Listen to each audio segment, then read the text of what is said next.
Porque la salud es muy importante. En los siguientes minutos trataremos temas de mucho interés, acompañado de los mejores especialistas. Radio Naval 1510 AM. Radio Naval 1510 AM presenta Navegando en el mar de la salud. Bajo la conducción de Carmen Vázquez Coronel.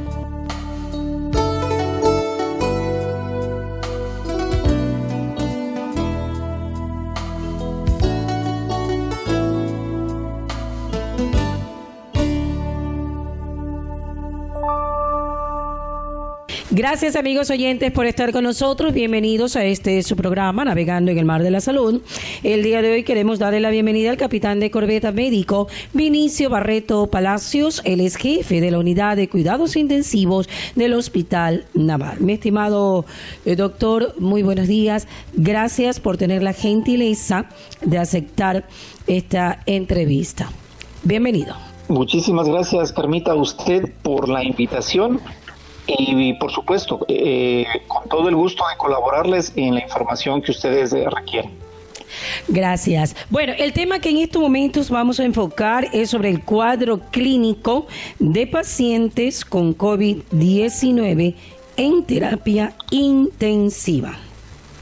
Mi estimado doctor, coméntenos por favor, y esto más que nada lo queremos hacer para crear conciencia en la ciudadanía que creen que este virus no es mortal, no es agresivo, y con una irresponsabilidad única no utilizan la mascarilla, y si lo utilizan, lo hacen de una manera incorrecta. ¿Cuál es ese cuadro clínico de los pacientes que lamentablemente tienen que ir a terapia intensiva por este mal? Por favor, doctor. Bueno, Carmita, me voy a permitir un poco con terminología sencilla, tratar de explicar un poco la condición en lo que estos pacientes necesitan el apoyo de terapia intensiva. La terapia intensiva es una unidad especializada que cuenta con un personal médico entrenado en el manejo de los pacientes críticos, que se cuenta con un equipamiento médico, unos equipos médicos que van a permitir brindar el soporte a estos pacientes que la condición de salud le han llevado a una situación muy delicada. ¿Sí? Vamos a ponerle de pronto en esta exageración. Ellos están entre la vida y la muerte, por exagerar en la terminología para que se entienda. Yeah. En definitiva, es el último escenario que le corresponde a un paciente luego de que ha tenido una evolución no adecuada o no satisfactoria del cuadro clínico, en este caso por el COVID-19, que le lleva ya a necesitar el aporte de cierta medicación especial, ciertos equipos que le van a ayudar a hacer frente a esta enfermedad.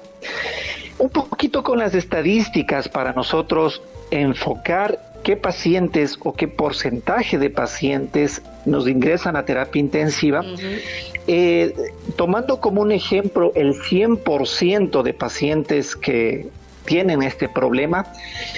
Afortunadamente, y lo digo con este término, afortunadamente, la mayoría de la población, esto es aproximadamente un 80%, no va a tener sintomatología, o a su vez, si lo tiene la sintomatología, esta va a ser muy leve. Son las personas que terminan curándose en la casa, como se dice, ¿sí? O que su sintomatología definitivamente, como dicen, ni se enteraron que tenían ese problema del COVID-19. Ajá, sí, sí. Eso es lo bueno, el 80% de la población. Un 15%... Perdón, doctor, dígame, perdón. Le escucho, perdón, es decir que el 80% de la población no presenta síntomas. Sí, exactamente. O si los presenta, esa sintomatología es muy leve, ¿sí? Entonces, terminan prácticamente recibiendo un tratamiento a nivel de su domicilio. Ok, es decir, ¿sí? Que... Sí, doctor, es decir que es el 20% el que llega a complicarse y va a parar a terapia intensiva. ¿Está bien como lo entendí? Bueno, de ese 20%, vamos a decirlo de esta manera, del 20% restante, el 15% van a meritar un manejo a nivel hospitalario sin necesidad de ingresar a terapia intensiva. Muy bien. Y apenas el 5% restante, ellos son los que terminan ingresando a una unidad de cuidados intensivos. ¿Sí? Entonces, esto un poco para explicar, todo el mundo diría, pero es apenas del 5%. Pero lamentablemente, por el número de casos que se presentan o que están actualmente, particularmente en nuestras ciudades importantes, en nuestro país y bueno, en el mundo, es de que las pocas camas de terapia intensiva que están presentes o existen en los hospitales ya se encuentran ocupadas con pacientes que en la mayoría de los casos son pacientes ya COVID. Sí, con el diagnóstico de COVID-19. Entendiendo de que el escenario de manejo de estos pacientes no es que requieren un tratamiento corto, ¿no? En corto me refiero a 1, 2, 5 días. Lamentablemente, la evolución que requieren o el número de días que requieren este tipo de pacientes para lograr su recuperación, en el mejor de los casos, vamos a ponerlo que bordea entre los 10, 15 o 20 días, dependiendo de las condiciones en las que el paciente haya adquirido la enfermedad. ¿A qué me refiero con esto? Va a ser muy diferente una persona que de pronto ya sea mayor, una persona de pronto ya pasado los 65 años, es decir, un adulto mayor, pero que de pronto tenga esta persona adicional enfermedades ya de por medio. Por ejemplo, que sufra de presión arterial y peor aún si esta presión arterial no está controlada, que sufra diabetes, que sufra en definitiva otras enfermedades que de alguna manera van a darle más trabajo al cuerpo, por decirlo así, al organismo para distribuir sus energías, distribuir todo lógicamente que busca el organismo en suplir la enfermedad, en ir recuperando. Es decir, va a centrarse en curarle el COVID, va a centrarse en controlarle la presión arterial, va a centrarse en controlarle la diabetes, etcétera. Comparado posiblemente con una persona joven, ¿sí? Y que no tenga estas enfermedades, ¿sí? Entonces la lógica daría a pensar, así en términos prácticos, en términos teóricos, del que el peor escenario siempre se le va a presentar a esta persona mayor y con comorbilidades. Las comorbilidades me refiero a estas enfermedades adicionales que presentan estos pacientes. Doctor, ahora sí, continúe, por favor. Le escucho, dígame. No. Le quería preguntar antes de pasar al otro punto, ¿qué sucede cuando hoy por hoy, según los expertos epidemiólogos, según la OMS, pues se indica que el COVID está afectando más a niños y a jóvenes? ¿Por qué le pregunto esto? Porque recientemente, hace un poquito más de una semana, en Santo Domingo, acá en nuestro país, en Santo Domingo, hubieron 2 niños que necesitaron ser intubados porque estaban también infectados de COVID y su cuadro clínico agravó. ¿A qué se debe esto? Esto es importante igualmente aclarar. Miren, con relación a esta enfermedad, es importante tomar en cuenta de que es una enfermedad nueva para nosotros como población, para nosotros como médicos. Día a día nosotros estamos conociendo un poco más de la enfermedad y esto un poco está o se puede explicar porque el tratamiento que nosotros utilizábamos inicialmente para esta enfermedad ahora ya no es válido. Pero ¿esto por qué? A merced de muchos estudios, muchas investigaciones que se van realizando día a día en todo el mundo con la finalidad de buscar el mejor escenario de tratamiento para este tipo de pacientes. Ahí es donde hago una pequeña pausa y explico de que primero no hay un tratamiento para esta enfermedad. Lo que nosotros hacemos dentro de la parte médica y dentro de terapia intensiva es tratar de controlar el buen funcionamiento del resto de órganos hasta que el mismo organismo, el mismo cuerpo, se encargue de ir eliminando el virus y desinflamando, por decirlo así, la parte respiratoria, que es el principal componente. Ahora, con relación a los jóvenes y niños, esta es una condición nueva para esta enfermedad porque inicialmente o no se producía casos o los casos eran muy reducidos, pero esto es lo interesante de la parte médica, que no todo está dicho. Ahora, justamente como usted indica, existe el aparecimiento de personas jóvenes que no necesariamente deben tener una enfermedad de por medio y que no solamente adquieren el virus, sino de pronto es muy agresivo el virus con esta persona y en el peor de los escenarios inclusive llegan a fallecer. Así es. Lo de los niños, teóricamente, se dieron cuenta de que por la edad de los niños, ellos tienen un sistema, por decirlo así, inmaduro con relación a los procesos que este virus necesita para ingresar al organismo. De ahí que la infección en un niño no es muy efectiva comparada con el adulto, por estos componentes de inmadurez que tienen los niños. Entonces, en términos sencillos, es beneficioso que los niños tengan esta condición de inmadurez porque le dan chance, o mejor dicho, no le da chance al virus a que provoque la enfermedad en ellos. Sin embargo,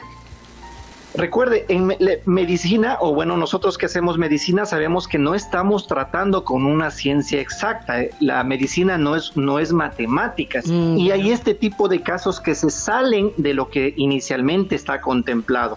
Entonces, el aparecimiento de esta enfermedad en los niños, sí, es nuevo, sí, lamentablemente en algunos les afecta demasiado, como usted indica, que terminan ellos recibiendo tratamiento en una terapia intensiva, pero en el término global, a nivel mundial, cabe decirle el término, los niños son los que de alguna manera no presentan muchos casos, o el aparecimiento de los casos en los niños es muy reducido, más reducido aún, sobre todo, el que lleguen a un agravamiento de su sintomatología. De ahí que, por ejemplo, el esquema de vacunación, que es una de las condiciones que les está llevando a la prevención de esta enfermedad, principalmente de casos graves, no está contemplada en los niños, porque se dieron cuenta de lo que yo le acabo de manifestar, de que en ellos, por lo menos se podría decir que en este momento pueden esperar, siendo un grupo prioritario, otro tipo de personas. A esto es, por ejemplo, personas mayores, ya con enfermedades, o personal médico, eso. Entonces, por ahí es un poquito la explicación, Carmita. Perfecto, muy importante este tipo de explicación, doctor, para tener una idea un poquito más clara en torno a esta pandemia que estamos viviendo, porque créame, doctor, que con tantas variantes nuevas, con cada vez síntomas nuevos que aparecen y que ahora afecta a niños, a jóvenes, entonces es una situación bastante estresante y preocupante, no solamente para la población, más aún para quienes están al frente, en primera línea, ustedes, los médicos. Amigos oyentes, estamos dialogando con el capitán de corbeta, médico Vinicio Barreto Palacios, jefe de la unidad de cuidados intensivos del Hospital Naval, en torno precisamente al cuadro clínico de pacientes con COVID-19 en terapia intensiva. Mi querido doctor, ¿de qué depende que aquellos que lamentablemente van a parar a terapia intensiva no le ganen la batalla a este virus? Bueno, y aquí me voy a centrar ya en cuanto a las características de esta enfermedad frente a estos pacientes, ¿no? Voy a ponerlo en este comparativo. Nosotros, este momento que de pronto nosotros estamos conversando, o alguien que está en su trabajo frente a una computadora o está viendo televisión, en definitiva, para poder cumplir su funcionamiento de forma adecuada de su organismo, por ejemplo, necesita una frecuencia respiratoria que va entre 12, 14 a 20 respiraciones por minuto. Si esta persona, por ejemplo, sale a hacer deporte, ¿sí?, esta frecuencia va a aumentar hablemos de que sube a 18, 20, 25 por la actividad física, que no se debe a otra cosa más que a la necesidad de respirar más veces con la finalidad de ingresar oxígeno a nuestro cuerpo, ¿sí? Recuerden que la vitalidad, es decir, la vida de las células o de nuestros tejidos, de nuestros órganos, depende principalmente en el oxígeno. Vamos a ponerle en este contexto, el nutriente principal de nuestro organismo es el oxígeno. Si nosotros hacemos actividad física, entonces comenzamos a movilizar músculos al caminar, depende del tipo de ejercicio, entonces esos músculos comienzan a trabajar más y necesitan más oxígeno y nos pide al cuerpo, digamos así, respirar más veces. Al respirar más veces aumentamos también la frecuencia cardíaca, ¿sí? Ese comparativo me sirve para explicar a este paciente que está sufriendo la condición del COVID y ya con una sintomatología respiratoria. ¿Cuál es el inconveniente? Que a nivel respiratorio, a nivel de sus pulmones, sí, existe una pequeña membrana, vamos a ponerle una pared, una pequeña red, en donde se encuentra, en una pared se encuentra oxígeno que se encuentra en la parte de los pulmones y al otro lado de la pared existe la sangre. Entonces el oxígeno, ¿sí? Los componentes del oxígeno, mejor dicho, el oxígeno como tal, este gas, debe pasar del un lado de la pared al otro lado de la pared para oxigenar la sangre. ¿Qué sucede en estos pacientes? Esta pared se inflama, se agranda, de lo que es muy finita normalmente, se hace más ancha, se inflama, se presenta con mucosidades, se presenta con líquidos. En definitiva, hay una obstrucción al paso normal del oxígeno para que pase normalmente dentro de la sangre. Okay. Entonces, este tipo de pacientes, ¿qué es lo que hace? Comienza a respirar más veces, como que estuviera haciendo ejercicio, ¿no? Comienza a respirar más veces, como cansado, ¿sí? Porque recuerde, el organismo o las células están mandando un mensaje al cerebro donde le dicen, me falta oxígeno, mándale más oxígeno, entonces eso hace que le hace respirar más veces, ¿ok? Pero ¿qué sucede?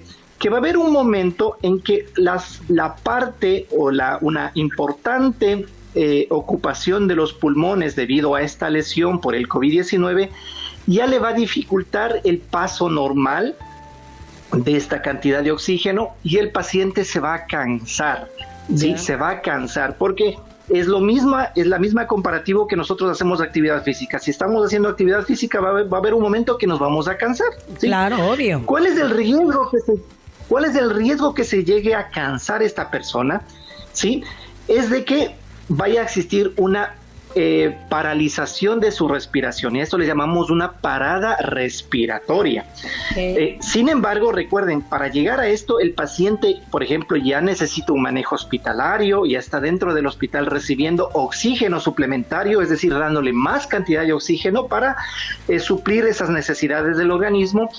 Pero va a haber un momento de que a pesar de que estos dispositivos para aportarle oxígeno ya son insuficientes, hablemos de un paciente que justamente evoluciona a una condición de gravedad, que hace que ya se canse, ya él por sí solo no pueda ya respirar. Okay. ¿Cuál es el problema? Nuestro organismo, hablemos de la parte neurológica, si no le llega una cantidad adecuada de oxígeno a las células de la cabecita, en este caso del cerebro, esta persona como mecanismo de defensa va a quedarse como dormidita, por decirlo así, le va a provocar como un sueño, ¿verdad? Claro. Y al quedarse como dormida va a disminuir su frecuencia respiratoria y es un círculo vicioso, es decir, le llega menos oxígeno a la sangre, por si esa sangre con menos oxígeno le llega a su cerebro, se va a dormir más y en definitiva esto es lo que va a originar que se quede dormido, digamos, la parte respiratoria, ¿sí? Okay. Entonces ahí es donde nosotros identificamos a estos pacientes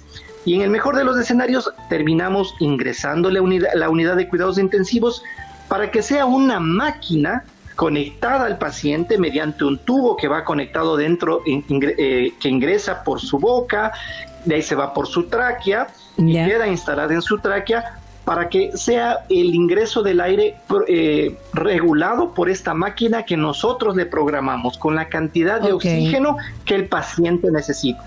Doctor. Como nosotros dígame usted.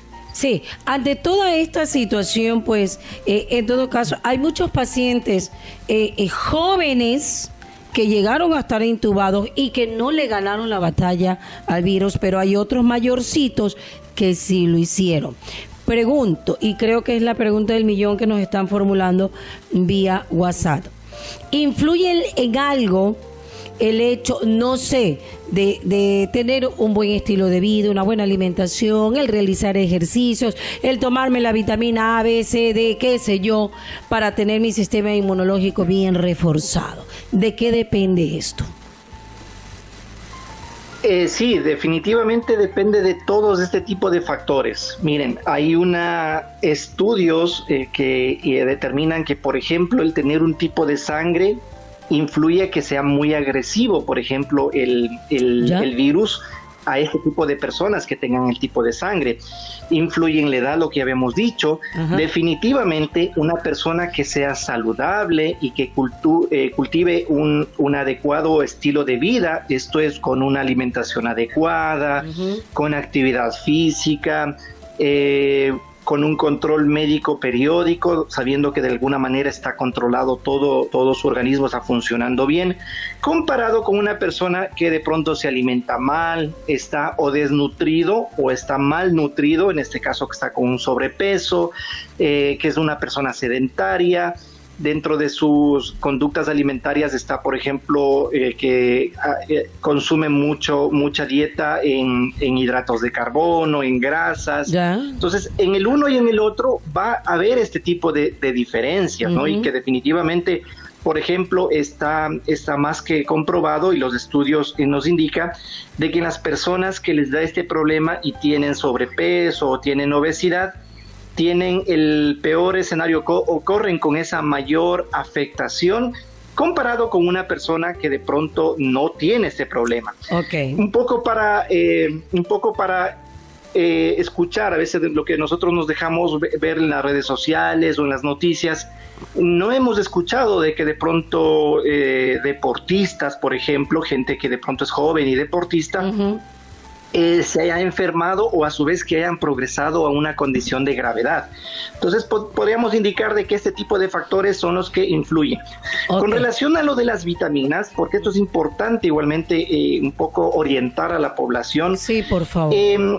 Nosotros tenemos esa sensación de querer hacer algo por nuestro organismo. Sí. Oye, para nosotros es lo que, tratar de que desde que comenzó esta pesadilla, oiga, las farmacias se enriquecieron con tantos consumos de vitaminas que la gente desesperadamente optó por adquirir. Sí, bueno, yo no tengo ningún conflicto de interés en ese sentido y me voy a permitir manifestar lo que la literatura médica indica. Es más barato y es mucho más efectivo, digamos así, por ejemplo, y eso está comprobado, tomarse un vaso de jugo natural de naranja, que eso es mucho más beneficioso que todo un paquete de un frasco de vitamina C, por ejemplo. Así ¿sí? es. Y así el resto de medicamentos. Lamentablemente nuestra población, por esa desesperación, por querer hacer algo por su organismo para evitar que ingrese ese virus o no sea muy agresivo, comienza a caer en esta desesperación y comienza a inyectarse estos sueros de vitaminas, que se toman la vitamina C, que compran una serie de medicamentos con esa finalidad. Y lamentablemente, como usted puntualiza, la parte farmacéutica aquí lamentablemente saca su partido, ¿no? Porque le ve como un negocio a esto. Y lo que nosotros deberíamos hacer es un poco orientar a la población e indicar de que esto no es lo adecuado. Lo adecuado o lo que se insiste con relación a esto es una alimentación saludable. Mire, perfecto. Por poner el ejemplo, ¿no? Posiblemente este frasquito que le digo, este vaso que le digo de jugo natural, se hará con unas 5 naranjas. No sé si de pronto estoy haciendo el cálculo adecuado. Esos 5 naranjas posiblemente me incluyen, en el mejor de los escenarios, $1, ¿ya? En cuanto a la parte económica. Comparado con este frasco que puede costar entre $8 o $10. dólares. Entonces, hasta económicamente le va a resultar más barato al paciente. Por supuesto, claro. Pero a veces nosotros caemos en este error, ¿no? Que de pronto, por ejemplo, y ya se ha visto en los pacientes, que por su vida estresada que vive de la parte laboral, no almuerza, pero quiere tomarse una pastilla de vitaminas con la finalidad de suplir el almuerzo que no tuve tiempo, alguna cosa. Y ese es el peor error que se puede realizar, porque no podemos nosotros suplir con este tipo de productos vitamínicos lo que normalmente la adecuada alimentación debería realizar en nuestro organismo. Y esta adecuada alimentación es justamente una alimentación variada, ¿no? Donde debe tener, sí, por supuesto, hidratos de carbono, debe tener grasas, preferible en este caso que sean no saturadas, debe tener la proteína, que es en este caso la carne animal, o ciertos productos vegetales como que son ricos en proteínas, debe tener frutas, ¿sí? Entonces, no soy el experto yo en esta parte nutricional, pero claro que sí, esto es lo que por lo menos la literatura médica nos orienta a nosotros recomendar a nuestros pacientes. Perfecto. Doctor, en honor al tiempo, una vez que el paciente logra superar el cuadro clínico de estar en terapia intensiva y es dado de alta, ¿cuáles son los cuidados específicos que debe tener este paciente? Pregunto, ¿es necesario que esa persona no vuelva a tomar, no sé, agua helada, por ejemplo? Dicen que esto afectaría también sus pulmones. No sé, a quienes dicen, no, hay que realizarse chequeos constantes de este examen, la tomografía, pero no miden el peligro que también implica realizarse una tomografía así por así. No sé, usted es el especialista. ¿Cuáles son los cuidados que debe tener la persona que ha superado el hecho de estar en terapia intensiva a causa del COVID? Bueno, de principio, las personas que están superando o han superado satisfactoriamente este problema, nosotros lo catalogamos o lo ponemos de esta etiqueta a la persona de que él es un triunfador, ha ganado a una enfermedad muy agresiva, peor aún en un escenario de terapia intensiva. Entonces, al haber luchado tanto para salir airoso de esta enfermedad, por supuesto debe mantener un control, unos cuidados que le van a volver, o en el mejor de los escenarios, a tratar de volverle a la condición anterior a la enfermedad. Y ahí es donde ciertos especialistas o ciertas especialidades médicas son las que a nosotros nos ayudan a sacar adelante estos pacientes. Justamente la guía de un médico especialista, recuerden que el problema principal que ocasiona este virus es la parte respiratoria, es la parte neumológica. Entonces un médico neumólogo, un médico especializado en medicina interna, debería ser el médico de cabecera para que trate de sacar adelante esta evolución o esta recuperación del paciente. Apoyado desde el mismo profesionales que hacen rehabilitación física, por ejemplo. ¿Y cuál es la explicación? Porque este paciente permaneció en terapia intensiva un largo periodo de tiempo sin movilizarse, porque estuvo completamente dormido, sedado, analgesiado, y su musculatura perdió fuerza, perdió masa muscular, se volvió débil, y eso necesita el recuperarla. Necesita del apoyo de los profesionales que hacen terapia respiratoria, ¿sí? Entonces, todos estos profesionales van a hacer su orientación y de la mejor forma para que le puedan recomendar esto que usted menciona, ¿no? Que si hay que tomar agua caliente, que agua fría, que hay que soplar una botella, que no. Yo, para no incurrir en de pronto hacer una recomendación no adecuada, yo lo que les sugeriría es de que se dejen llevar por estos especialistas que el día a día trabajan en esto y pueden hacer su mejor recomendación al respecto del manejo de este tipo de pacientes para lograr su completa o por lo menos una satisfactoria recuperación. Ok, perfecto. Mi querido doctor, ya de manera general, sus recomendaciones para toda la ciudadanía que nos está escuchando y para aquellos irresponsables que creen que esto es un juego, que creen que ir a terapia intensiva es un juego, para aquellos que son inconscientes y no usan de manera correcta la mascarilla ni toman todas las medidas de precaución que se ha mencionado. Por favor, doctor. Bueno, yo voy a tomar una frase de la que ya mencioné. Muchas de las personas que superan esta enfermedad son unos triunfadores, que le ganan la batalla a este virus.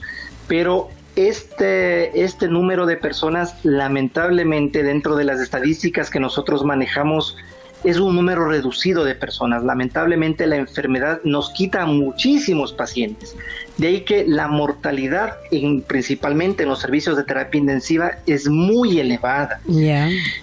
Todo el mundo va a comenzar de pronto a hacer relación con estas estadísticas que yo comencé diciendo, sí, pero posiblemente yo puedo estar dentro del 80% de la población y si me da la enfermedad no me va a dar muy grave. Pero recuerden que nosotros en nuestras familias tenemos personas que ya son de edad o tienen algún tipo de enfermedad, donde lamentablemente esta forma de no hacer conciencia de forma adecuada de la gravedad del asunto hace que nosotros nos contagiemos posiblemente de la enfermedad en la calle, en este tipo de reuniones. Así es. Y vayamos llevando este virus a este tipo de población vulnerable y para ellos prácticamente es una sentencia de muerte. Peor aún en este momento de que en el mejor de los escenarios pudieran conseguir una cama de terapia intensiva en un servicio médico a nivel nacional que está saturado. Entonces, asumiendo que el entrar a terapia intensiva va a rescatarle de su condición de enfermedad, ¿qué hace esta persona si va a un hospital y no hay el servicio de terapia intensiva porque está lleno de pacientes? Claro. Ya podrán imaginarse el desenlace fatal al que él se enfrenta. Entonces, como recomendaciones, definitivamente debemos hacer caso. O sea, el portar la mascarilla en todo momento, ¿sí? Necesitamos realizarlo y ahí es un poco gracioso escucharlas cuando los periodistas les preguntan, ¿no? a las personas que les encuentran sin mascarillas, dicen, es que me ahogo, dicen, me falta el aire, pero es justamente de eso se trata, que nosotros tengamos, por decirlo de esta manera, a manera de un filtro, una dificultad de que ese aire que entra a mis pulmones se quede filtrado, se quede en la tela de la mascarilla, en los materiales apropiados de la mascarilla, se quede el virus y no ingrese a mi organismo. Que el lavado de manos sea constante y esto, miren, va a ayudar muchísimo, no solamente a prevenir esta enfermedad del coronavirus, sino otras enfermedades que se transmiten posiblemente por una mala higiene de las manos. Y por supuesto, la parte del distanciamiento social. No sé, a veces nosotros es muy penoso ver cómo vienen familias enteras contagiadas al hospital y lamentablemente, insisto, las personas de mayor edad son las que terminan muchas veces falleciendo porque es muy más agresiva en ellos la enfermedad. Entonces, evitemos a como dé lugar las reuniones, las fiestas, este tipo de aglomeraciones que entendemos, ¿no? Que es una situación de una enfermedad, como dicen, por el encierro, es una condición psicológica a la que de pronto muchas personas se ven abocadas, que ya dicen, no me ha de pasar nada y me voy a reunir porque ya me siento desesperado, todo eso, pero esto en cuestiones de minutos, de un corto tiempo, van a echar a perder un año de haberse cuidado, de haberse protegido, de haber cumplido de forma adecuada. Entonces, no hagamos que pequeños momentos o una pequeña distracción haga que se eche a perder todo un año de haberse cuidado y de haber cuidado a la familia o a los seres queridos que viven con ellos. Entonces, por ahí sería la recomendación. Adicional a esto, insistirles de pronto en esto de la automedicación. No deben realizarlo. Siempre tengan la orientación de un médico para que él sea la persona que se responsabilice porque el medicamento o cierto medicamento que deba o no tomar. El escucharle de que a mi vecina le hizo bien esto, de que a mi familiar le hizo bien lo otro, eso es el error que pueden de pronto cometer. Y muchas veces las complicaciones que se producen en esa enfermedad, muchas veces no son por el mismo coronavirus, sino por haber tomado una medicación que complicó otro escenario. Así es. Entonces, por ahí es un poquito las recomendaciones para el público en general. Perfecto. Con la finalidad, como les decimos, de tratar de evitar llegar a estas complicaciones. Ok, mi estimado doctor, queremos agradecerle infinitamente por habernos brindado este espacio de orientación sobre esta pandemia. Gracias, doctor. Muchísimas gracias y a las órdenes. Estamos para ayudarles en el Hospital Naval. Amigos oyentes. Saludarles. Un buen día. Ok, amigos oyentes, por supuesto, navegando en el mar de la salud, hoy hemos dialogado con el capitán de corbeta, médico Vinicio Barreto Palacios, jefe de la unidad de cuidados intensivos del Hospital Naval, y hemos enfocado sobre el cuadro clínico de pacientes con COVID-19 en terapia intensiva. Carmen Vázquez agradece por vuestra deferencia y los invita para la próxima semana a enfocar un nuevo tema en su programa Navegando en el Mar de la Salud. Trabajamos en la cultura de la prevención. Buenos días. Hemos despejado muchas dudas y aprendimos a cuidar nuestra salud. Concluye por hoy Navegando en el Mar de la Salud, bajo la conducción de Carmen Vázquez Coronel.